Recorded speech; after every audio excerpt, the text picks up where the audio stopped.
The shuttle's hull groaned as it passed through the final energy barrier, and Ambassador David Kane felt his stomach drop as the massive structure came into view.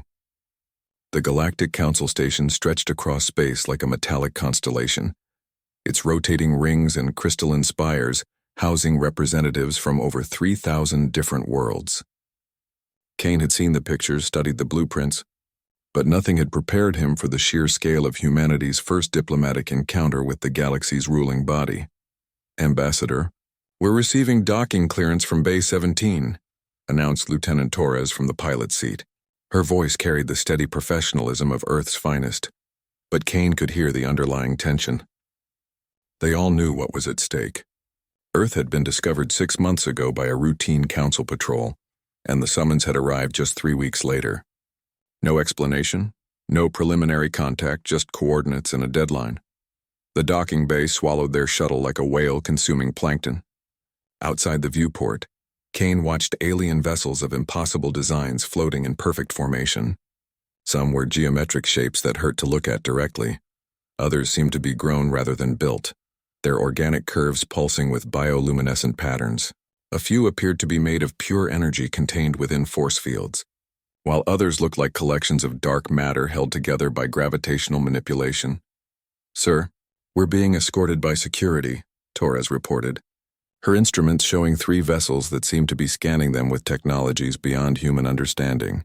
"They're not showing any weapons, but my sensors can't even identify what they're made of." Kane adjusted his formal diplomatic uniform one final time.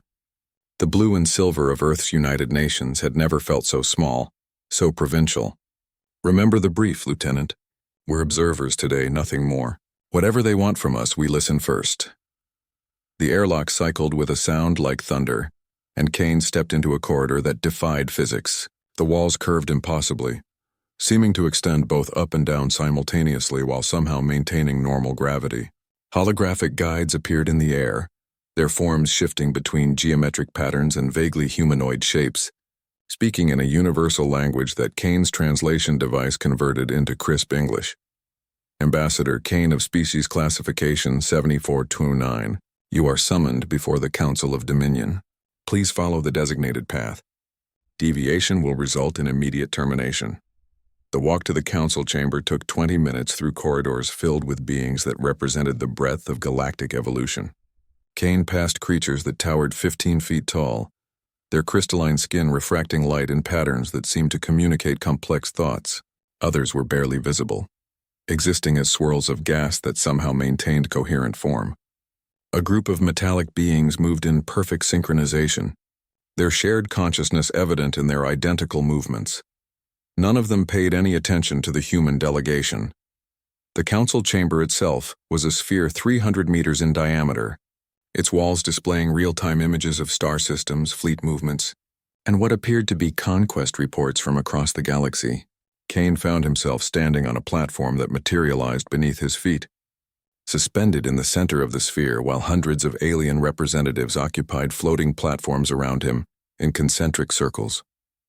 At the highest level, 5 beings sat on thrones that seemed to be carved from compressed starlight. The center figure was the most imposing, a creature of such alien geometry that Kane's eyes struggled to focus on it properly.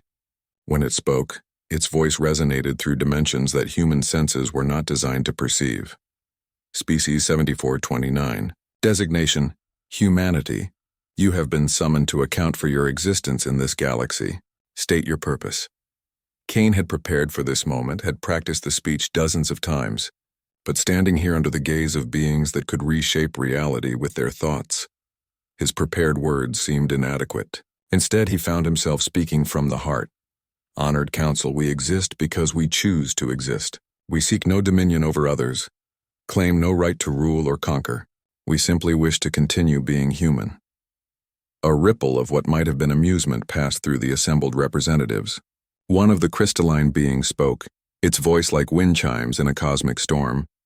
"You speak of choice as if it has meaning here. Choice requires power and you possess none. Your world has no stellar fleets, no planet crackers, no reality engines. By what right do you claim to choose anything?" Kane felt the weight of 3,000 civilizations staring down at him, each one representing the complete conquest and absorption of entire star systems. The Galactic Council didn't negotiate with equals because there were no equals. Every species that survived did so by proving their usefulness to the greater galactic order. "We choose because we have always chosen," Kane replied, his voice growing stronger. "We've spent our entire history choosing. Choosing to build instead of destroy, to unite instead of divide, to reach for the stars instead of remaining bound to our world." The central figure leaned forward, its impossible form shifting through geometries that made Kane's vision blur. "Your history is one of constant warfare, division, and destruction. Our observations show a species that cannot even achieve planetary unity. You wage war over resources, ideologies, and territories that could fit in the cargo hold of a single council vessel." Kane smiled then, and that smile contained something that made several of the alien representatives shift uncomfortably on their platforms. "You're absolutely right. We do fight constantly. We disagree about everything. We've never achieved the kind of unity that you seem to value so highly." He paused, looking around at the assembled representatives of galactic civilization. "And that's exactly why you should be concerned." The chamber fell silent. In that silence, Kane could hear the hum of technologies beyond human comprehension, the whisper of thoughts being shared across psychic networks, the subtle vibration of reality being held in check by forces that could unmake star systems. "Explain," the central figure commanded. Kane straightened his shoulders. "You rule this galaxy because you understand control. You've mastered every form of conquest, every method of domination. You've absorbed thousands of species because they all shared one common weakness." He gestured to the platforms around him, to the representatives of civilizations that had surrendered their individuality for the security of conformity. They were predictable. They had unified governments, shared goals, coherent strategies that could be understood and countered. But we're not like them. We're chaos wearing the mask of civilization, and chaos can't be conquered because it can't be predicted. The crystalline being's light patterns flickered with what might have been concern. "Chaos leads to destruction. Your species will destroy itself long before it becomes a threat to galactic order." "Will we?" Kane asked. "We've been on the edge of self-destruction for 70 years now, ever since we developed nuclear weapons. Every generation thinks we're about to end ourselves, and every generation finds a way to step back from the brink and keep moving forward. We've survived ice ages, plagues, asteroid impacts, and our own worst impulses." The chamber's display walls began showing images of Earth, scenes of conflict and cooperation, destruction and rebuilding, all happening simultaneously across the surface of a single world. Kane watched the faces of the alien representatives as they tried to process what they were seeing. "You want to know our purpose in this galaxy?" Kane continued. "We're here to remind you that there's more than one way to exist. You've achieved perfect order through perfect control, and in doing so, you've forgotten what it means to grow, to change, to become something more than what you started as." The central figure's form stabilized into something almost recognizable, though it still hurt to look at directly. "You propose that chaos has value?" "I propose that chaos is life," Kane replied. "Order is death. Security is stagnation. You've conquered the galaxy, but what have you learned? What have you become? You're the same civilizations you were 1,000 years ago, just bigger." He paused, letting his words sink in. "We're offering you something you've never encountered before. Not a threat to be eliminated or a resource to be exploited, but a partner in becoming something new. We can't be conquered because we're constantly conquering ourselves, constantly changing, constantly becoming something different while remaining essentially human." The silence stretched on, filled with the barely audible sound of alien minds processing concepts they had never encountered before. Kane could feel the attention of the entire chamber focused on him, weighing his words, analyzing his species, trying to determine whether humanity represented opportunity or threat. Finally, the central figure spoke. "We will consider your words, Ambassador Kane, but understand this. The galaxy operates according to certain principles. Order must be maintained. If your chaos threatens that order, it will be eliminated regardless of its potential value." Kane nodded respectfully. "We understand, Honored Council, but we believe that once you truly understand what we offer, you'll realize that chaos and order aren't opposites. They're partners in the dance of evolution." As the platform began to descend, carrying Kane back toward the docking. 3 days had passed since Ambassador Kane's initial appearance before the Galactic Council, and the massive station hummed with an energy that had been absent for centuries. In the lower observation decks, where junior representatives and diplomatic staff gathered to exchange information, the conversations had taken on an unprecedented tone. Kane stood before a curved viewport that displayed the star field beyond the station, but his attention was focused on the reflection of the beings behind him. A group of alien delegates had approached him during the daily briefing period, something that protocol strictly discouraged. The fact that they were here anyway suggested that his words in the council chamber had created ripples extending far beyond the official proceedings. The first to speak was a being Kane had learned to identify as an Exari, their crystalline structure housing a collective consciousness that spoke through harmonic vibrations. Ambassador Kane, your presentation to the council has generated considerable debate among our respective governments. Kane turned from the viewport, his movements careful and measured. The translation device at his collar worked overtime to convert the complex harmonics into understandable speech. But he had learned to read the visual cues as well. The Nexari's light patterns indicated curiosity mixed with concern. I imagine it would, Kane replied. We represent something new in galactic politics. New things always generate debate. A shadow moved beside the Nexari, and Kane recognized the form of a Vorthak energy being, its containment field shimmering with subdued power. When it spoke, its voice carried the weight of eons. New as a concept we had thought extinct in this galaxy. The Council has maintained order for 12,000 years by eliminating variables. Your species represents the largest variable we have encountered. Kane nodded thoughtfully. And that concerns you. It intrigues us, the Vorthak corrected. We were present when the last independent civilizations were integrated into the Council structure. They all followed predictable patterns. Initial resistance, followed by negotiation, followed by integration or elimination. Your species appears to be following none of these patterns. A third being stepped forward, its metallic form identifying it as a construct unit, part of the vast machine intelligence that had consumed 17 star systems before joining the Council voluntarily. Our analysis algorithms have run 14 million simulations of potential human responses to galactic integration. The variance in outcomes exceeds acceptable parameters. Kane couldn't help but smile at that. I imagine it does. We have trouble predicting our own responses, let alone allowing others to do it. The construct's optical sensors focused on Kane with mechanical precision. This is the source of our inquiry.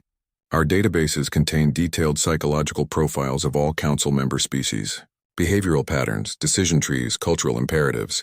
These profiles allow for effective governance and resource allocation. Humanity appears to resist such categorization. Because we're not one thing, Kane explained. We're 8 billion individual things that somehow manage to coordinate when necessary.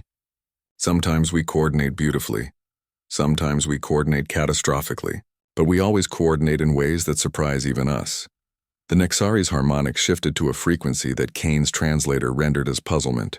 This suggests a fundamental inefficiency in your social structure. How do you accomplish large-scale projects without unified command structures? Kane gestured toward the viewport where Earth was visible as a small blue dot in the distance. Would you like to see some examples? The aliens exchanged glances, or the equivalent expressions for their respective anatomies. The Vorthak spoke first. Your species has been under Council observation for only 6 months. We are curious to understand how you achieved space travel without the typical progression through conquest and unification. Then you're going to find this interesting, Kane said, activating his portable display unit. The holographic projector created a 3-dimensional image in the space between them, showing Earth as it appeared 70 years ago. 1955, Kane announced. 2 major power blocks on our planet, armed with weapons capable of destroying all human civilization, locked in what we called the Cold War. Each side convinced that the other represented an existential threat to their way of life. The display shifted, showing missile silos, nuclear submarines, and bomber aircraft in constant readiness. The aliens watched with growing fascination as Kane narrated the delicate balance of mutual assured destruction that had dominated human politics for decades. Logic would suggest that such a situation could only end in total warfare, the construct observed. Our models indicate a 97% probability of civilizational collapse under such conditions. Logic would be wrong, Kane replied with a grin. Watch this. The display jumped forward in time, showing the joint Apollo-Soyuz mission, American and Soviet spacecraft docking in orbit while their respective nations maintained thousands of nuclear weapons aimed at each other. Impossible, the Vorthak whispered, its energy form flickering with disbelief. They cooperate in space while maintaining hostile postures on their homeworld? It gets better, Kane promised, advancing the timeline further. The display showed the International Space Station, a permanent orbital facility constructed and maintained by nations that had been bitter enemies just decades before. 17 nations working together to build something that no single nation could have accomplished alone, all while maintaining their distinct political systems and cultural identities. The Nexari's harmonics became almost frantic. This violates every principle of efficient governance. Resources are being duplicated across multiple administrative structures. Decision-making processes must be exponentially complicated. Absolutely, Kane agreed. It's completely inefficient, utterly chaotic, and somehow it works better than any unified system we've ever tried. He changed the display again, this time showing Earth's response to various global crises. The aliens watched in stunned silence as images flowed past ORA's international relief efforts, scientific collaborations, environmental initiatives are all accomplished through voluntary cooperation between independent entities. Your species has achieved spaceflight, nuclear technology, and global communication networks while maintaining political fragmentation, the construct stated, its voice carrying a note of what Kane thought might be mechanical wonderment. This should not be possible. Yet here we are, Kane said simply. And not only have we achieved these things, we've done so while becoming more diverse, not less. We have more languages, more cultures, more distinct ways of thinking than we had 1,000 years ago. The Vorthak energy being pulsed with rapid fluctuations. But diversity leads to conflict. Conflict leads to inefficiency. The Council's success is built upon the elimination of such variables. Kane nodded toward the massive station around them. And how long has it been since the Council accomplished something truly new? When was the last time any Council species experienced genuine innovation, rather than simple expansion? The question hung in the air like a challenge. The three aliens exchanged communications in frequencies and methods that Kane's equipment couldn't translate, but their body language suggested intense debate. Finally, the Nexari spoke. The Council's last major innovation was the development of reality manipulation technology, approximately 4,000 years ago. Since then, our focus has been on refinement and application, rather than fundamental advancement. Because you achieved perfect efficiency, Kane pointed out. You eliminated all the variables that drive innovation.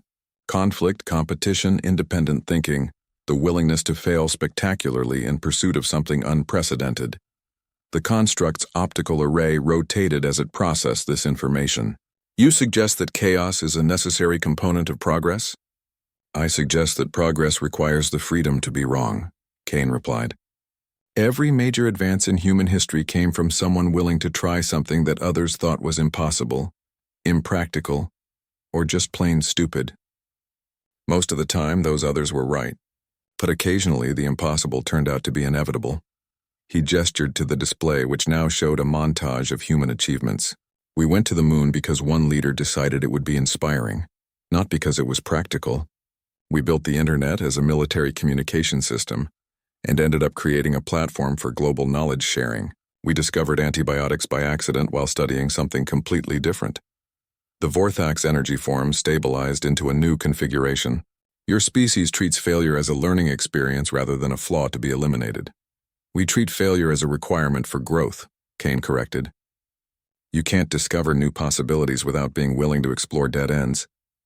You can't achieve breakthrough innovations without accepting breakthrough failures. The aliens were silent for several minutes, processing implications that challenged fundamental assumptions about civilization and progress.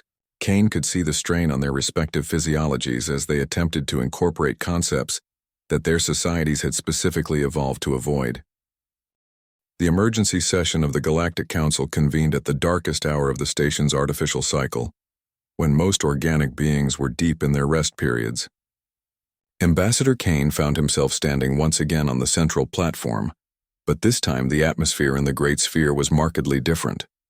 The floating platforms that held the various representatives buzzed with agitated movement, and the holographic displays surrounding the chamber showed something that made Kane's blood run cold. Earth was surrounded by a massive fleet. The central figure on the high throne leaned forward, its impossible geometry casting shadows that seemed to bend the light around them. Ambassador Kane, your species has created what we can only describe as a crisis of unprecedented proportions. Kane kept his expression neutral, despite the fear clawing at his chest. What kind of crisis, Honored Council? A new voice spoke from one of the side platforms belonging to a being Kane hadn't seen before. Its form was vaguely insectoid, but scaled up to the size of a small building, with compound eyes that reflected the chamber's light in thousands of tiny facets. 3 of our member species have formally requested permission to withdraw from mandatory integration protocols.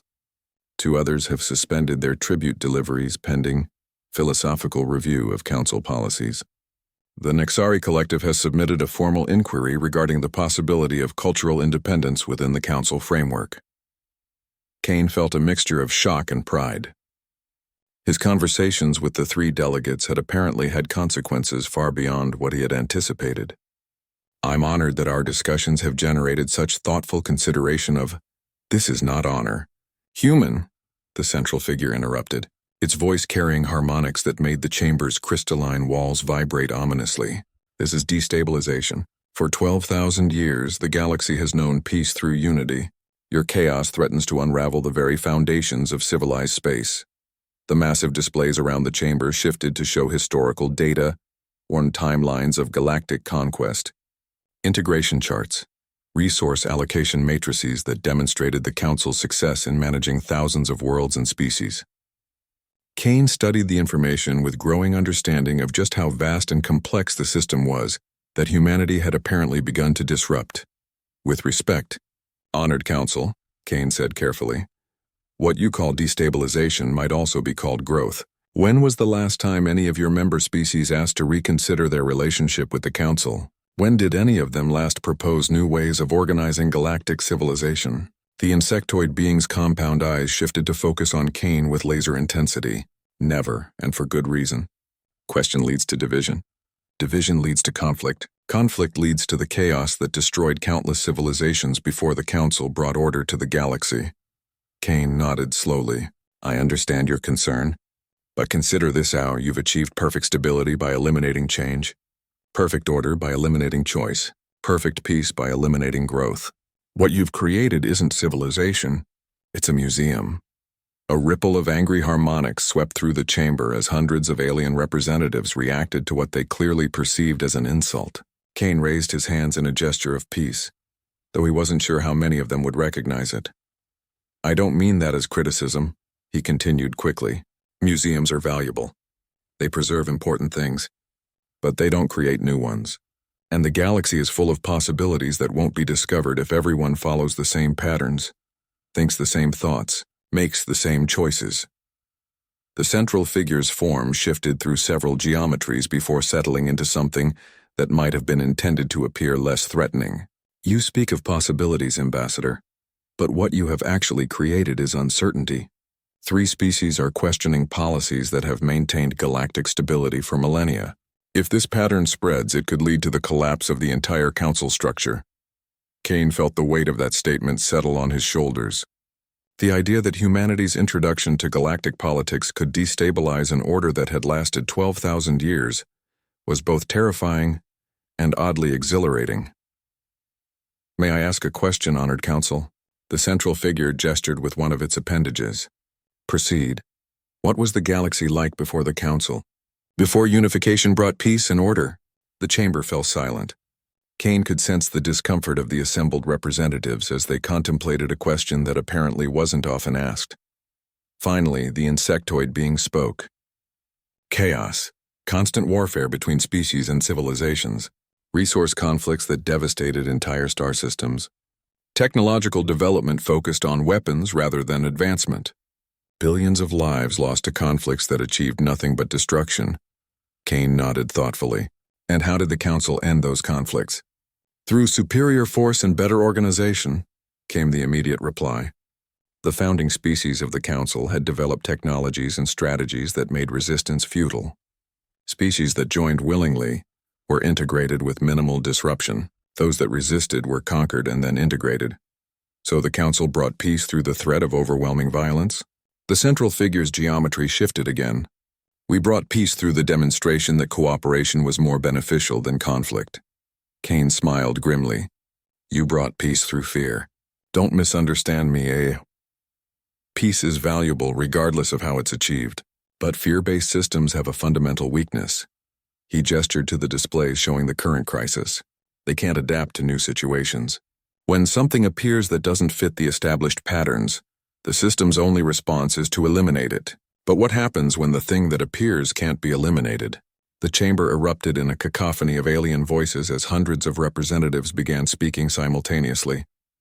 Kane could hear fragments of translation, angry demands for humanity's immediate subjugation, confused questions about human capabilities, and what sounded like genuine curiosity about alternatives to the current system. The central figure's voice cut through the noise like a blade through silk. Silence. The chamber instantly quieted. Ambassador Kane, you imply that your species cannot be eliminated.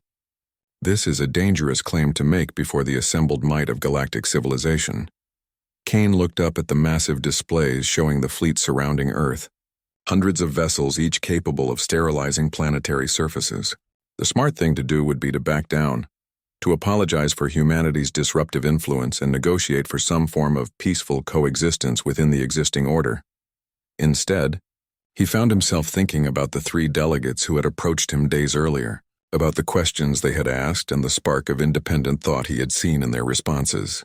He thought about the species requesting withdrawal from integration protocols, about the Nixari Collective's inquiry regarding cultural independence. Honored Council, Kane said quietly, you could certainly destroy Earth. Your fleet has more than enough firepower to turn our world into cosmic dust. But destroying us wouldn't solve your problem. The insectoid being's compound eyes refracted the chamber's light in angry patterns. Explain. The idea that change is possible, that growth and diversity can coexist with stability and cooperation. That idea is already spreading through your civilization. Destroying us might eliminate the immediate source of disruption, but it won't eliminate the questions we've raised. In fact, it would probably make those questions more urgent. Kane paused, looking around at the hundreds of alien faces staring down at him. You said it yourself. 3 species are reconsidering their relationship with the Council. Others are questioning policies they've followed for millennia. The Nixari want cultural independence. These aren't human ideas anymore. They're galactic ideas emerging naturally from minds that have been reminded that alternatives exist. The central figure leaned back in its throne of compressed starlight. And if we were to spare your world, what assurance do we have that humanity would not continue to spread destabilizing influences throughout Council space? Kane smiled then, the same smile that had unsettled alien representatives since his first appearance before the Council. None whatsoever. In fact, I can guarantee that we'll continue to be exactly what we are, chaotic, unpredictable, constantly changing, and absolutely committed to the idea that every being in the galaxy has the right to choose their own path. The silence that followed was so complete that Kane could hear the subtle hum of the station's life support systems, but, he continued, I can also guarantee that we'll be equally committed to finding ways to make that chaos constructive rather than destructive. We've spent our entire history learning how to disagree without destroying each other. That's a skill the galaxy might find useful.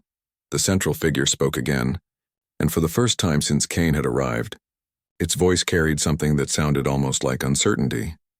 What do you propose, Ambassador? What form could cooperation take between chaos and order? Kane straightened his shoulders, feeling the weight of both human history and galactic future pressing down on him. The demonstration chamber was unlike anything the Galactic Council had constructed before. Built in just 72 hours using human specifications, it represented a radical departure from standard Council architecture. Instead of the usual crystalline perfection and geometric precision, the space was deliberately asymmetrical with multiple levels, curved surfaces, and what could only be described as organized chaos. Ambassador Kane stood at the center of the chamber alongside Dr. Elena Vasquez, Earth's leading expert in complex systems theory, and Colonel James Mitchell, a military strategist whose unconventional thinking had earned him both admirers and critics within Earth's defense establishment. Around them, Representatives from 50 different council species occupied viewing platforms that had been arranged not in the traditional hierarchical circles, but in a seemingly random pattern that somehow allowed every being present to have an optimal view of the proceedings. The central figure of the council's ruling body materialized in its full, impossible glory, its geometry shifting through configurations that made reality itself seem negotiable. Ambassador Kane, you have requested this demonstration to prove that chaos and order can coexist productively. The council is prepared to observe your attempt. Kane nodded respectfully. Thank you, honored council. Dr. Vasquez, would you begin with the theoretical framework? Dr. Vasquez activated her holographic display, and the space above them filled with a three-dimensional model of Earth's weather system. The swirling patterns of clouds, ocean currents, and atmospheric pressure systems created a dance of complexity that was both beautiful and apparently chaotic. Honored representatives, Dr. Vasquez began, what you're seeing is one of the most complex systems in our local stellar region. Earth's weather involves trillions of variables interacting across multiple scales of time and space. Traditional analysis would suggest that such a system should be completely unpredictable. The Nexari delegates' harmonic frequencies indicated intense curiosity. Yet your species has developed atmospheric prediction capabilities. How is this possible if the system is truly chaotic? Because chaos doesn't mean randomness, Dr. Vasquez explained. Chaos means that small changes can have large effects, and that the system's behavior emerges from the interaction of many simple rules rather than from central control. Watch this. The display shifted to show a hurricane forming in the Atlantic Ocean. The assembled aliens watched as a tiny disturbance in air pressure grew into a massive storm system that eventually dissipated after influencing weather patterns across an entire continent. The hurricane emerged from simple physical laws of temperature differences, pressure gradients, the rotation of our planet. No central intelligence guided its formation. No planning committee decided its path. Yet its behavior followed predictable patterns that we can model and sometimes influence. The construct delegates' optical sensors focused with mechanical precision. This demonstrates chaos theory principles but not cooperation between chaos and order. Colonel Mitchell stepped forward. That's where human civilization comes in. Dr. Vasquez, show them the hurricane response. The display changed to show the human response to the hurricane's approach. The aliens watched as seemingly chaotic activity resolved into coordinated action, rescue evacuation routes that emerged from crowdsourced traffic data, supply distributions organized through social media networks, rescue operations coordinated by volunteers using personal communication devices. No central authority planned this response, Mitchell explained. No single intelligence directed the actions of 3 million people. Yet somehow, through individual decisions based on shared information and common goals, the chaos of human behavior organized itself into an effective disaster response system. The Vorthak energy being pulsed with frequencies that Kane's translator rendered as skepticism. This appears to be merely emergent organization arising from survival instincts. All species exhibit such behaviors under threat, Kane smiled. Colonel, show them the New York City simulation. The display expanded to show a real-time model of Manhattan during a typical weekday. 8 million people moving through the city, using transportation systems, communication networks, and economic structures that had no central controlling authority. Every day, Mitchell explained, more humans move through Manhattan than live on some of your worlds. They use hundreds of different transportation methods, speak dozens of languages, pursue thousands of different goals. No one plans their movements, no authority directs their interactions, yet somehow the system works. The display zoomed in to show the complexity and detail of subway systems adapting to demand, traffic patterns shifting in response to accidents, supply chains automatically adjusting to changing needs, information networks spreading news and coordinating responses to problems. But here's what makes it truly remarkable, Kane added. Dr. Vasquez, show them what happens when we introduce a new variable. The simulation jumped forward to show the city's response to an unexpected event. A major street closure that disrupted normal traffic patterns. The aliens watched as the entire system adapted within minutes. New routes emerged spontaneously, alternative transportation methods activated automatically, and information about the disruption spread through networks that had never been formally planned. Impossible, the insectoid delegate declared. Such adaptation requires central processing and command distribution. No organic system can achieve real-time optimization at this scale. Dr. Vasquez grinned. You're absolutely right. No organic system can do this. But 8 million organic systems working together can do it easily. Each person makes decisions based on their local information and personal goals. Those decisions aggregate into system-wide behaviors that are smarter than any individual could achieve alone. Kane gestured to the assembled representatives. This is what we mean by cooperative chaos. Not the elimination of order, but the emergence of order from freedom. Not the imposition of control, but the development of coordination through choice. The chamber fell silent as the implications sank in. The Nexari delegate was the first to speak, its harmonics carrying notes of wonder and concern.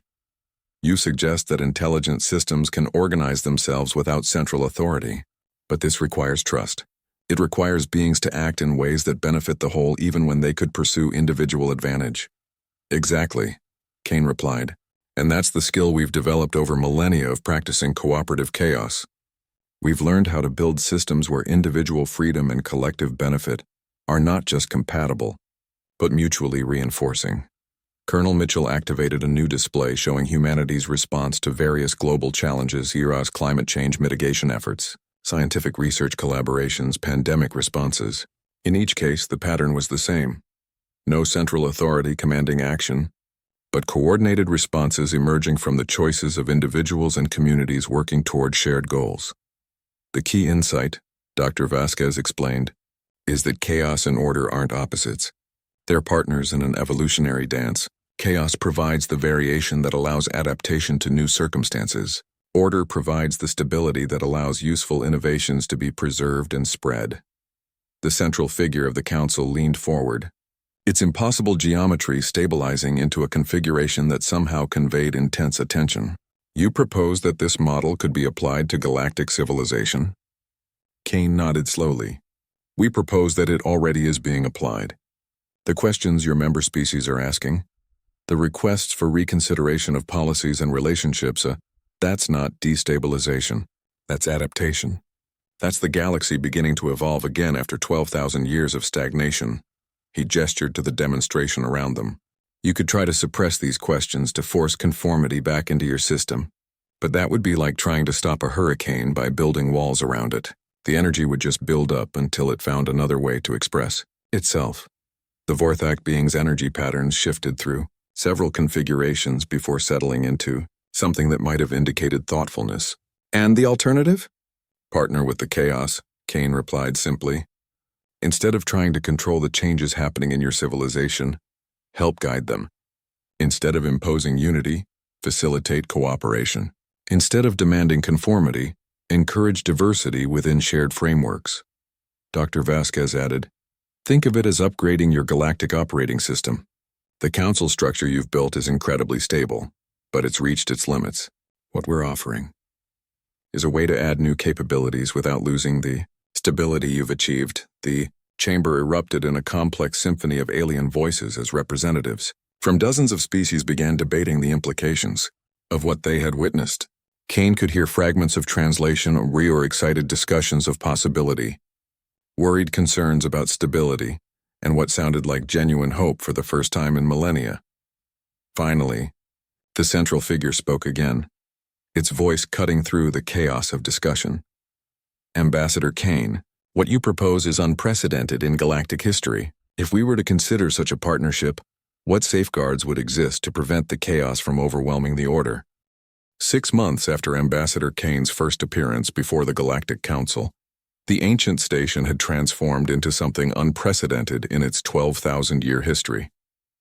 Where once crystalline corridors had maintained perfect geometric order, new sections now branched and curved in patterns that followed function rather than form.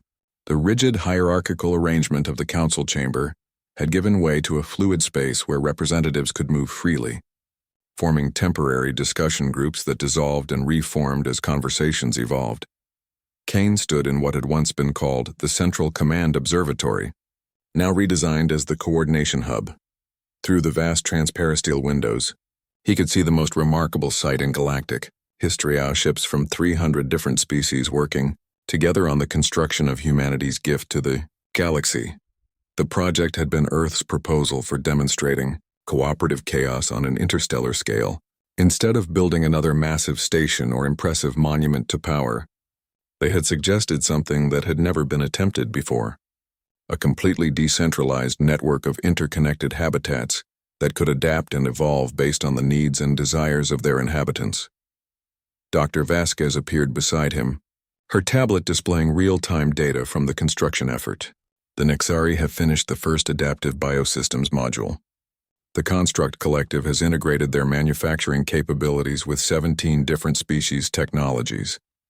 Even the Vorthak are contributing energy matrices that adjust automatically to changing power requirements.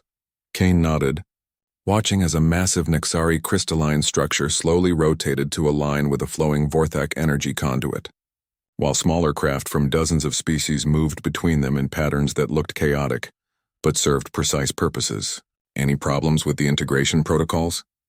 3 major design conflicts this week, 4 resource allocation disputes, and 1 complete philosophical disagreement about the purpose of recreational spaces, Dr. Vasquez reported with a grin. In other words, everything is proceeding exactly as planned. They were interrupted by the arrival of 3 familiar figures of the Nexari, Vorthak, and Construct delegates who had first approached Kane months earlier. Their respective forms had changed subtly over the intervening time, each showing signs of what could only be described as individual personality development. The Nexari's harmonic patterns had become more complex, incorporating personal variations that distinguished it from other members of its collective. Ambassador Kane, we bring word from the Council. The vote has been completed. Kane felt his heart rate accelerate. The past 6 months had been spent in intensive negotiations, demonstrations, and careful relationship building as more and more Council species expressed interest in what was being called the new paradigm.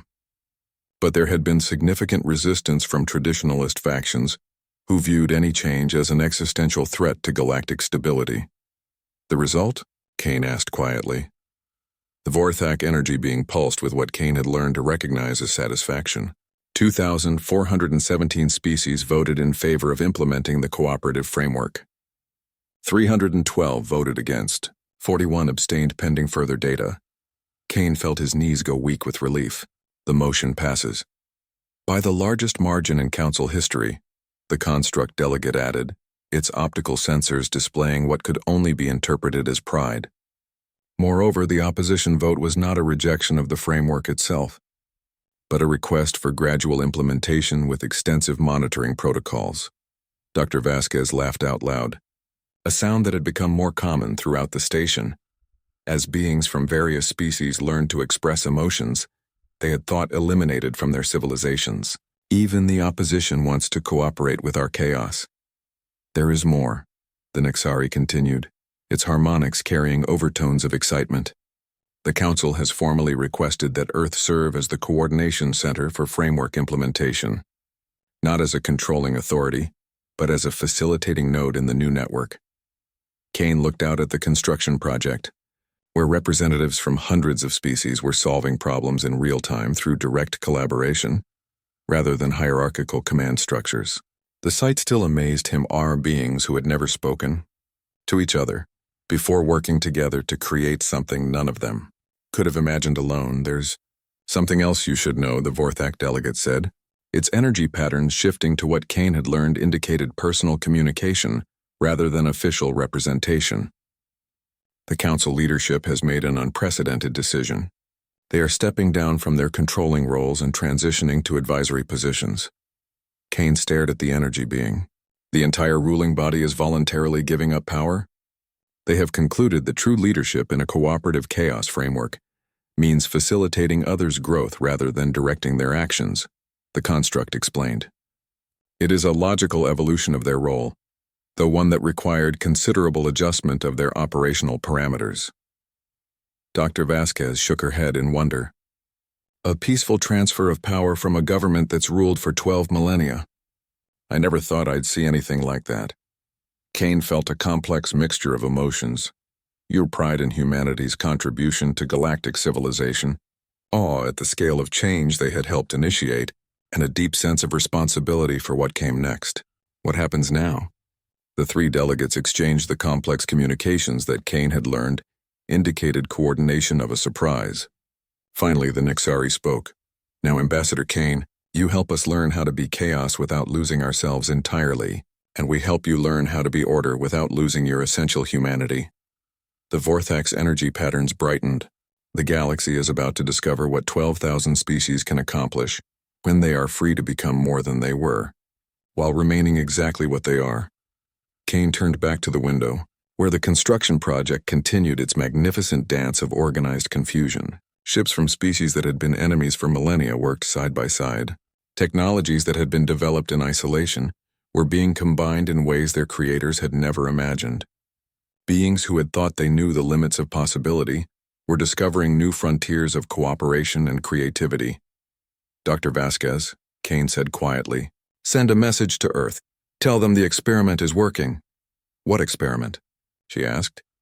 Kane smiled as he watched a group of young beings from a dozen different species working together to solve a complex engineering problem, their different perspectives and capabilities combining into solutions that none of their adult supervisors had considered.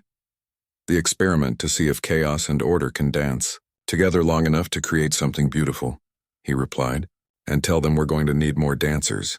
Outside the window, the galaxy's first cooperative chaos construction project continued to grow, its organic curves and adaptive systems representing a new form of civilization that was neither purely chaotic nor rigidly ordered, but something entirely new. Ships arrived daily carrying representatives from species who wanted to contribute their own unique capabilities to the growing network. In the distance, Earth was visible as a small blue dot that had somehow managed to change the course of galactic history, not through conquest or superior technology, but through the simple demonstration that there was more than one way to exist. The age of imposed order was ending. The age of chosen cooperation was beginning, and in the space between chaos and order, something unprecedented was taking shape. A galactic civilization that could grow, adapt, and evolve while maintaining the stability and peace that all its members valued. Humanity had kept its promise. They had shown the galaxy what was possible when beings chose to dance together instead of fighting for control of the, music. And the dance was just beginning. Ambassador Kane remained at the window long after the others had left, watching as the future took shape through the combined efforts of beings who had learned to trust each other enough to risk becoming something new. In the distance, more ships were arriving, carrying representatives from species who had heard about the new paradigm and wanted to see for themselves what was possible when chaos and order learned to work together. The galaxy would never be the same, and that, Kane realized with deep satisfaction, was exactly the point.